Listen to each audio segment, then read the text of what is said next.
Hey everyone, it's Jason, and this is my top 2024 bold cruise predictions. Will the cruise industry stay red hot? Will the nickel and diming continue?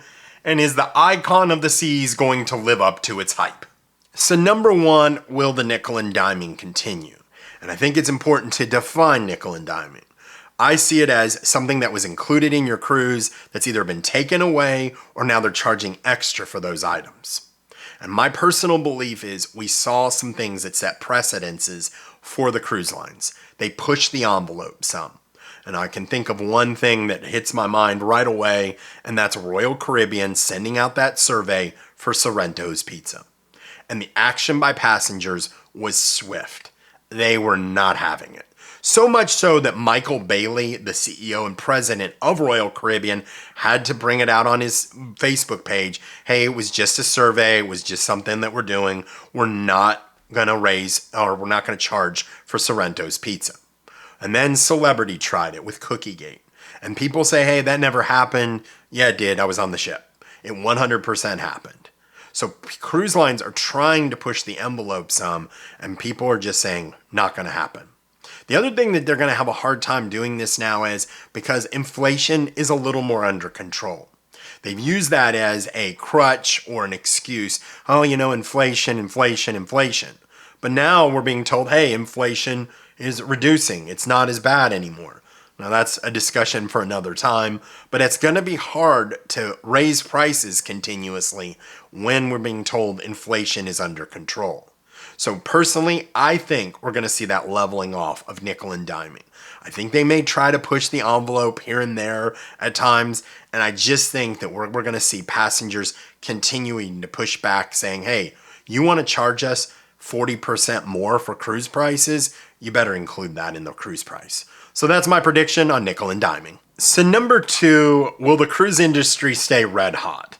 And I'm going to give you 3 reasons why I think it's going to level off. The first one is Black Friday weekend. We really didn't see any good sales, and I thought, well, it's just because the cruise industry's so hot, they don't have to give the deals. Well, the interesting thing is Holland America decided to do $50 deposits, fully refundable. They had their best weekend ever. They beat out last Black Friday weekend.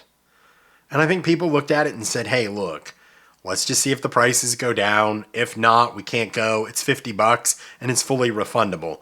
Not a $500 non-refundable deposit.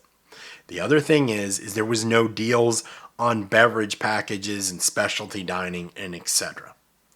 Well, in the last week, I've received multiple notifications on my cruises that I have booked in the next year or so that they have reduced beverage package pricing. They've reduced Wi-Fi. And the pricing was actually cheaper than it was on Black Friday. So did they not have a good Black Friday weekend and they're trying to make up for it? It's an interesting question. The number 2 reason is all these brand new ships that are out there. When Icon of the Seas was released, it sold within minutes, the maiden voyage. And then 6-8 weeks out, sold within a day or so. Now I booked it out like 10 months out because I didn't want any part of that in the first couple months. But the interesting thing is its sister, the Star of the Seas, was released, a month ago? And nothing. The maiden voyage, all categories still available. First 6-7 weeks, all available. I'm looking at it because I'm looking at something 7 weeks out, and every cabin, every category, very same, similar to when they released it the first day. I think it's very interesting that we are not seeing the sales or basically the bookings on those brand new ships. It's also the same thing with the Norwegian Agua and the Celebrity Excel. I'm looking at those 3 cruises, so I'm basically watching those 3 heavily, and it's just not a big deal. And I think a lot of this is because some of this stuff is 2.5 years out. And I think people are like, look, I don't know where I'm going to be at in 2.5 years. Is this what I'm going to want to do? And the deposits are non-refundable in 2.5 years. And I think people are shying away from that.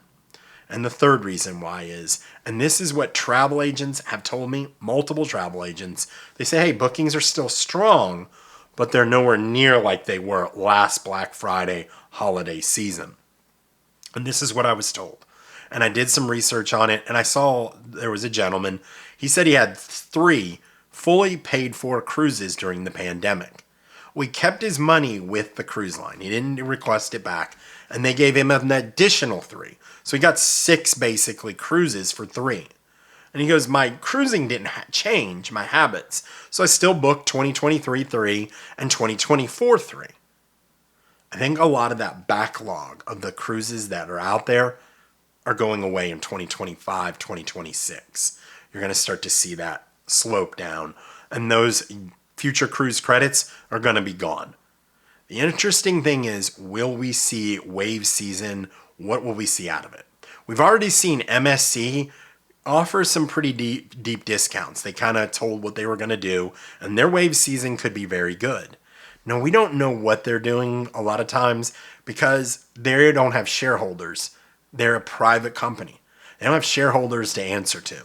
So they can do things that possibly Royal Caribbean and Carnival Corporation can't do because they have those shareholders they have to answer to. Be interesting to see how it plays out. I'm very interested to see that wave season for this year. Will the cruise lines offer some deep discounts, or are they going to try to hold on to that price and see the way the rest of the year is? And then maybe if it doesn't change any halfway through the year, offer maybe a semi-annual sale or something. What do you guys think about the red hot cruise industry? Can you see it level off? And let me know in the comments.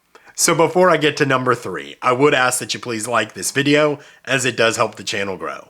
Also, consider subscribing, as I do daily cruise news shorts and tips and tricks. I also do longer videos on Saturdays, Sundays, and Wednesdays at 8 a.m. Thanks so much. So number 3, can the Icon of the Seas live up to this massive media hype and all the marketing and marketing dollars that Royal Caribbean has put behind it?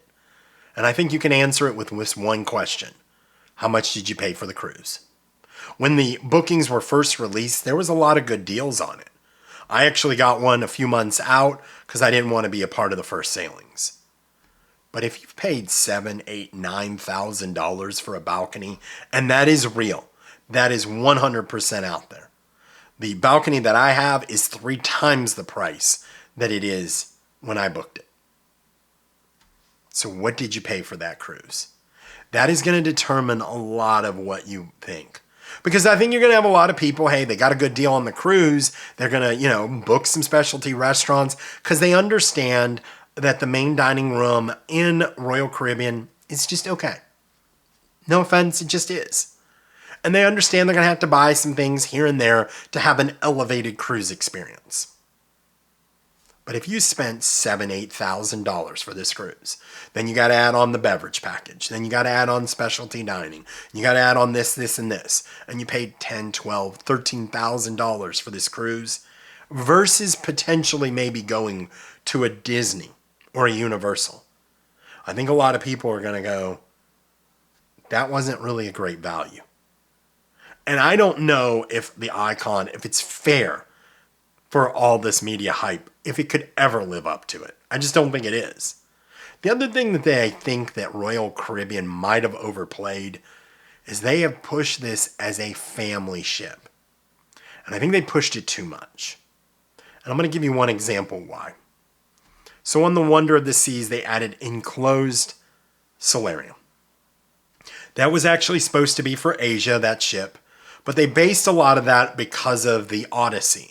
Because of the solarium there, kind of the setup, it's a little different than the other Quantum class ships. It's very similar design, the way the pools look, they're colorful, things like that. People love this solarium on the Wonder of the Seas.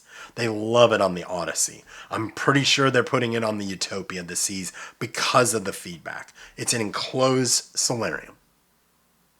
Where is that on the Icon of the Seas? There isn't one.